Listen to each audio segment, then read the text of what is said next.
They spent 2 winters on Ross Island and could boast of reaching 82 degrees 17 south, the first of the overland treks. In order to free their ship from stubborn ice, they had to utilize dynamite. Ernest Shackleton, having made the announcement that he intended to reach South Pole, returned in 1909 in his ship Nimrod. His expedition included 3 conveyances, ponies, dogs, and a motor car.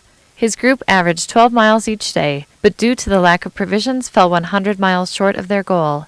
Nevertheless, he drew closer to the pole than any previous attempts. Roald Amundsen came next in 1911. His previous experiences, unlike Scott's, included 3 Arctic overwinters, which trained him in the use of both skiing and dog sledding. He and his party apparently underwent no discomfort on the journey, arriving at South Pole on December 14, 1911. Cigars were even passed around as a means of celebrating. Scott, the competitor, aware that Amundsen had altered his original northern intentions, could not have known whether he would reach the pole before him. Scott, like Amundsen, laid out a series of food depots along his planned route. At 89 degrees south, Scott discovered Amundsen's ski tracks. He continued toward his mark, and on January 17, 1912, stood at the South Pole with his 4 companions. They all died on the return trip, Scott and 2 others just 11 miles shy of a depot. In futility he wrote, "We shall die like gentlemen," and "Our bodies must tell the tale." In 1912, a party of Japanese under the leadership of Nobuo Shirase met Amundsen's returning party in McMurdo Sound. Communication was difficult, if not impossible, between the groups, and the Japanese were left to their own intentions. The Australian Douglas Mawson, fresh from refusing to travel with Scott on the Terra Nova, came south with his own ship, the Aurora. His experiences in Commonwealth Bay led him to write The Home of the Blizzard, an adventurous tale depicting brutal winds, some of which climbed into the 300-kilometer-per-hour range. Shackleton returned in 1914 intent upon crossing the continent. His intended entrance was the Weddell Sea, with his exit being the Ross Sea, but his ship, the Endurance, was crushed in the ice and sank. This misfortune led to one of the greatest of Antarctic survival stories, which lasted 18 months and resulted without the loss of a single man. Richard E. Byrd is credited with the first austral polar flight in 1929. His position was navigator. When he saw the South Pole, he was driven to write of those heroic compatriots. There was nothing to mark that scene, only a white desolation and solitude disturbed by the sounds of our engines. In 1946, a military exercise known as Operation High Jump was developed in order to train men and test materials in frigid areas. Byrd was instrumental in establishing the exercise, which brought over 4,700 troops to the frozen continent. The first South Pole Station was built as part of Operation Deep Freeze during the IGY, International Geophysical Year, in 1957 and 58. During this time span, 12 countries gained a presence in Antarctica by establishing 40 bases. 84 airdrops were needed to construct South Pole Station. Also in 1958, Vivian Fuchs crossed the continent using a unique means, tracked vehicles. Sir Edmund Hillary beat him by 2 weeks to the South Pole.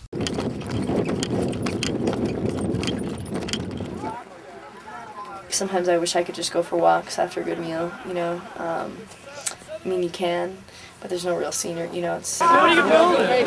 What? To go down in the dome, and it goes... Go! Holy Lord! Oh my God. So that's kind of... It does kind of stink, but in a way, it's nice, because when I finally get off the ice, it's going to make trees, foliage, like all that, so much more exciting. Little window up there. So you head over that new path.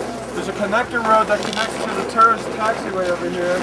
The climate doesn't really limit me as far as recreation. I spend all day long out working, so most of my off work time is spent inside. It's not. I can't even think about how people would be limited by the weather when they go recreate for an hour, because I have to do it 9 hours a day. So it's for that matter, I guess I tend to have kind of a skewed perspective than a lot of folks. They're burning precious calories. Frosty the Snowman was a jolly happy soul, with a corncob pipe and a button nose and 2 eyes made out of coal. Frosty the Snowman is a fairy tale, they say. He was made of snow, but the children know how he came to life one day. There must have been some magic in that old silk hat they found. For when they placed it on his head, he began to dance around. Frosty the Snowman was alive as he could be, and the children say he could laugh and play just the same as you and me. Frosty the Snowman knew the sun was hot that day, so he said, let's run and we'll have some fun now before I melt away. Down to the village with a broomstick in his hand, running here and there all around the square, saying, catch me if you can. He led them down the streets of town right.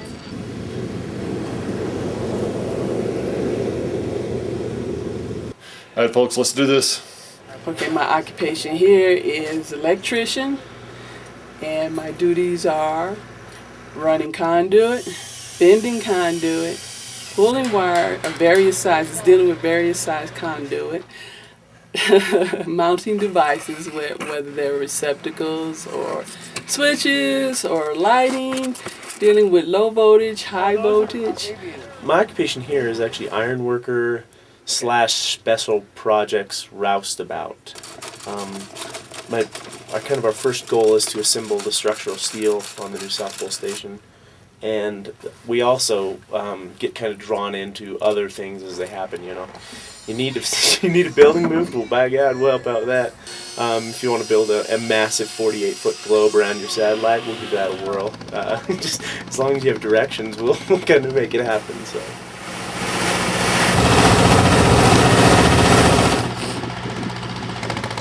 Here I am. I guess it's an elite dishwashing job. I'm a dining room attendant. That's the official title. Not many people probably can say they've washed dishes at the South Pole. So, for my responsibilities, first and foremost, I have to wash the dishes, people's individual dishes after meals, big baking pans, whatever it is. I often, when I was working nights, I would help myself to cookie dough and things that came my way all the time. And then the other responsibility would be keeping the dining room clean, making sure you have juice, maintaining the ice cream machine. Okay, I work as a mechanic. Technically, my title is light vehicle mechanic. Although down here at South Pole, the lines on that are not real distinct. I mean, basically I work on whatever they tell me to work on, and snowmobiles are kind of one of my main focuses, but I work on the vans and trucks, I work on the man lifts, I'll work on the cat equipment sometimes, and we do everything from doing preventative maintenance, changing the oil and lubricating stuff, to having to swap out engines, rebuild engines, a lot of troubleshooting, a lot of just general support.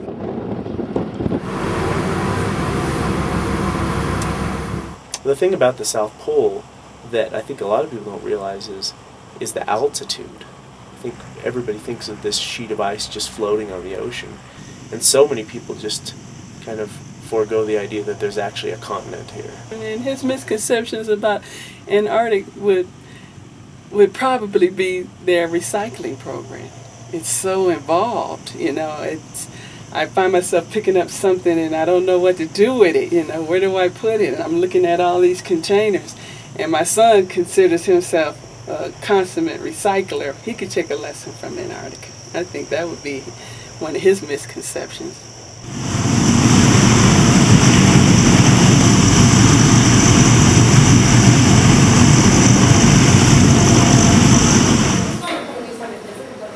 People keep asking me if I've seen any penguins. I'm like, there's no penguins. We're pretty far away from water, it's pretty cold. People keep asking me that, and that's kind of funny.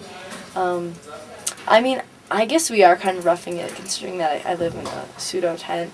It is, but I think people might think it's a little bit harsher than it is. The most common thing I find is just people's ignorance of geography. I mean, I'm sure everybody down here gets the repeated, so when are you going up there? Or, oh, so are there Eskimos? Are there polar bears? All that crap. And then there's the misconception that there's penguins here and other life forms. A lot of people seem to think that we don't go outside in these temperatures, that the whole station is underground. That's the conception when I send people photos of the station, especially aerial shots. Oh, it must all be underground, right? You guys don't go outside in those temperatures.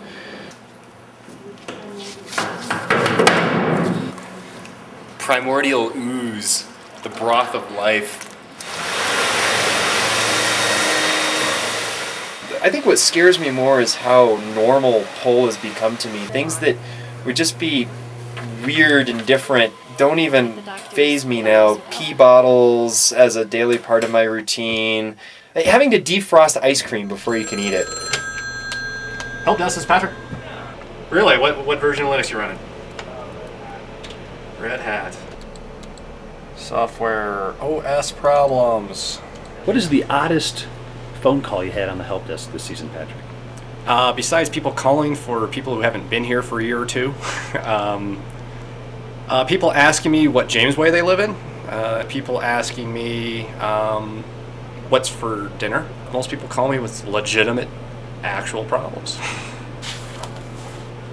What do you think they're going to look like? The Russians? I think they'll be bearded and hairy and like tallish. They're going to be very burly. They'll all have big bushy beards. They'll be wearing these big fur hats. They'll have long dark coats on. I see perhaps a little scruffy. Well, my family is from Kiev and Odessa. My parents. My grandfather, and this is the only thing I can go by, was very gruff, aggressive, and to the point. No idea. They probably just have different clothing, because I don't know if they get the standard ECW, but there's no reason to be any different. And if they're anything like their names, they should be interesting people.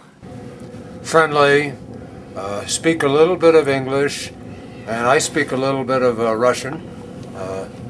Zavashe Dorovche!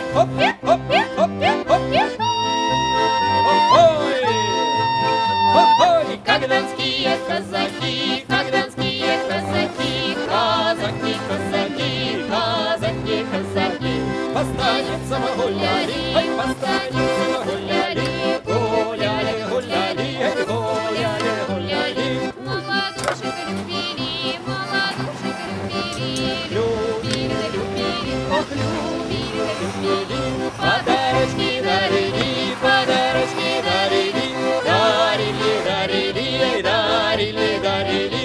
Подарок непростой, подарок непростой, непростой, непростой, непростой, непростой. Перстенек, ой, золотой перстенек, ой, золотой, золотой, золотой, золотой. Оп, оп, оп, оп, оп, оп, оп, ой, давай, ой, ой, кагданские казаки, да, кагданские казаки, казаки, казаки, казаки, казаки. Оп, оп, оп, оп, оп, оп, оп, оп.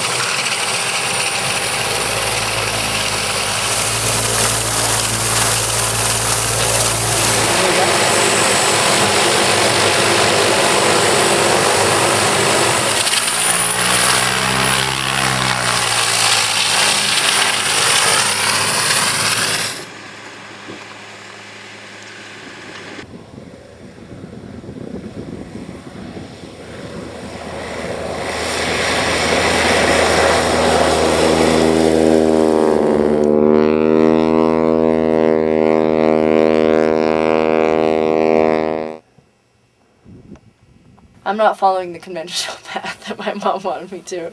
Like, they paid a lot of money for me to go to school, and I had this degree, and I haven't really used it, and I don't think it's a waste, and I think that my life choices up to this point are fine, and I don't regret them. Biggest sacrifice I've made is in the form of relationships.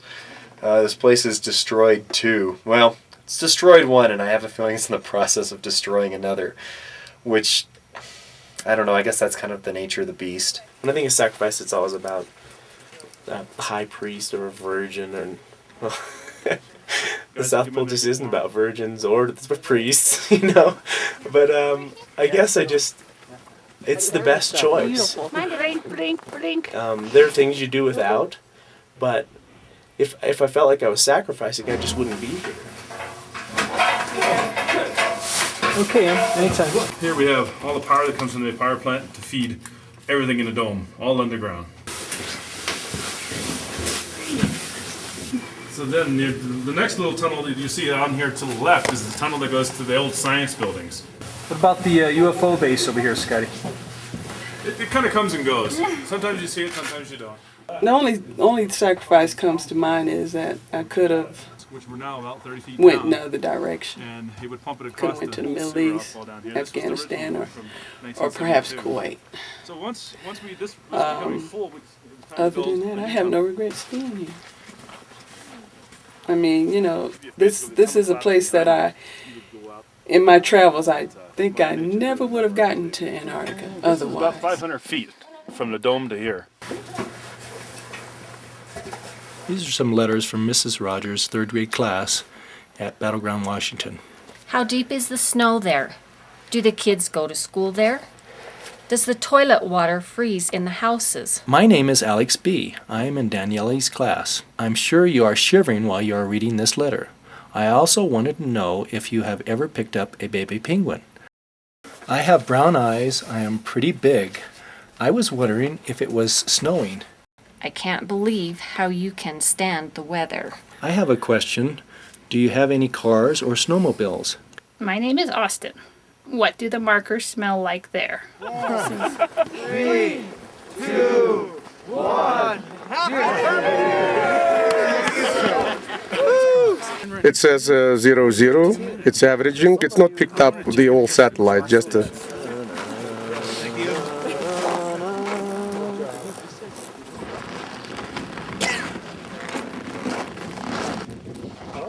Yeah, great. My partner's betting against me.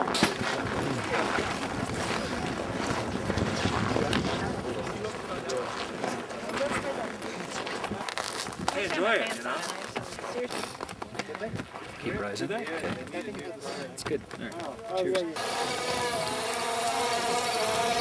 Cheers. Touch! Sounds like horses running by.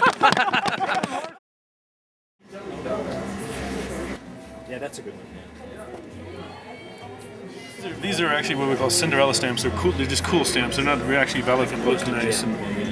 Versus shows. I think photography should show a mood, kind of bring you back to where I was when I shot the photo. It was a cold day and it looked full.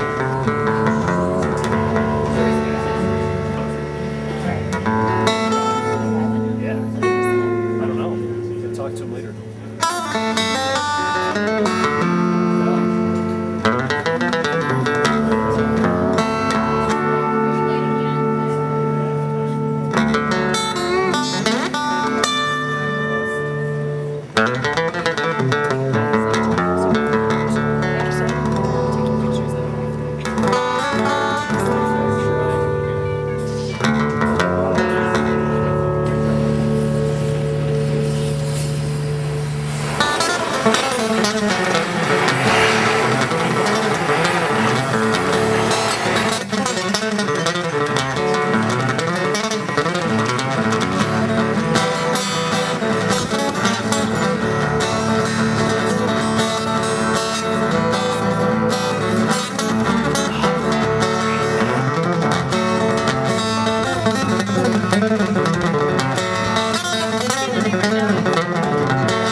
nip off the bottom of the bouquet.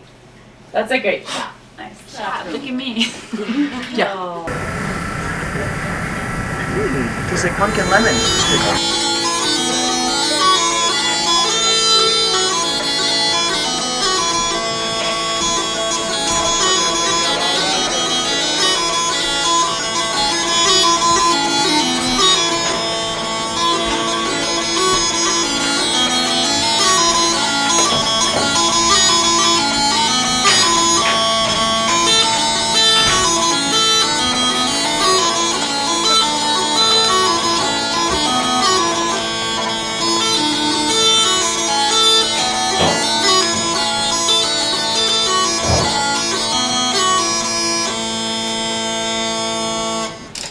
We are gathered here today for a matrimonial stand-down. We have exchanged our PPE for tuxedos and our Nalgene's for champagne glasses. Erica and John are hereby making it official that they wish to share their lives and love with each other forever. I do. She does.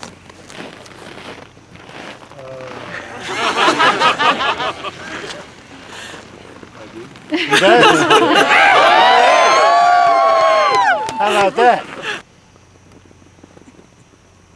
I now pronounce them to be married, husband and wife. Congratulations, you may kiss.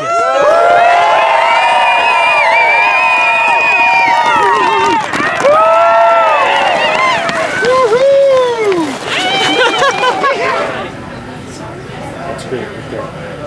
All right, we're cutting the cake.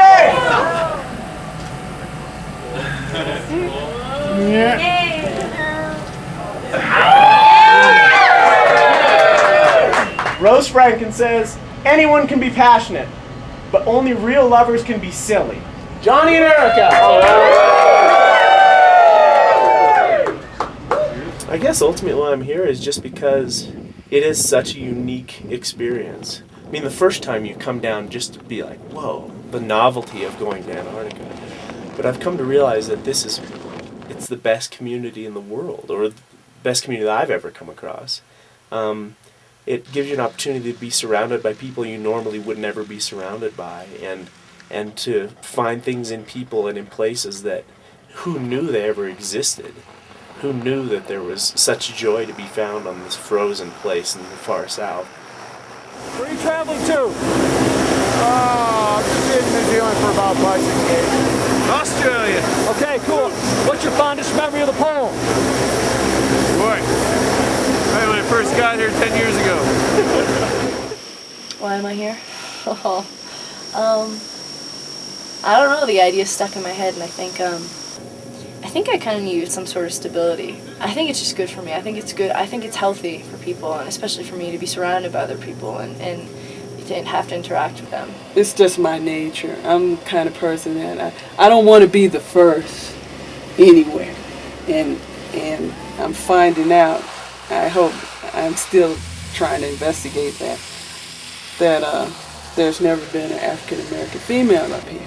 I wanted to come back to the South Pole and have a positive experience, and I wanted to come back down again to gain more mechanical experience and stuff like that. But I really came down for the closure.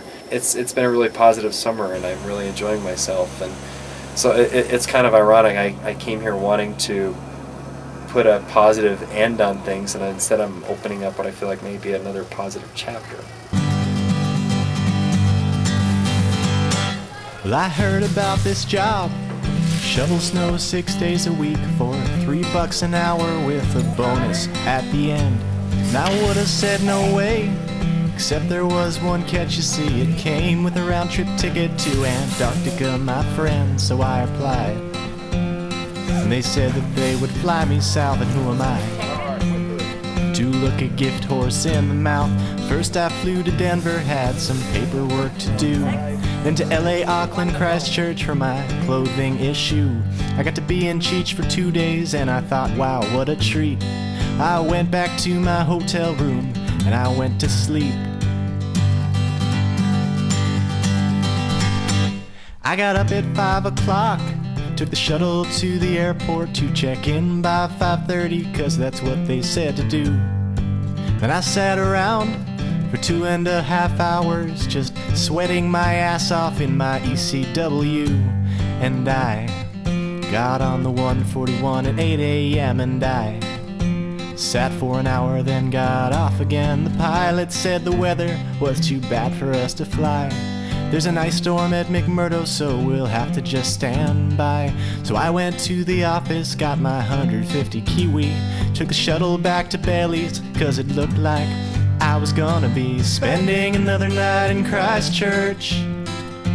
Getting paid to sit on my ass, things could be a lot worse.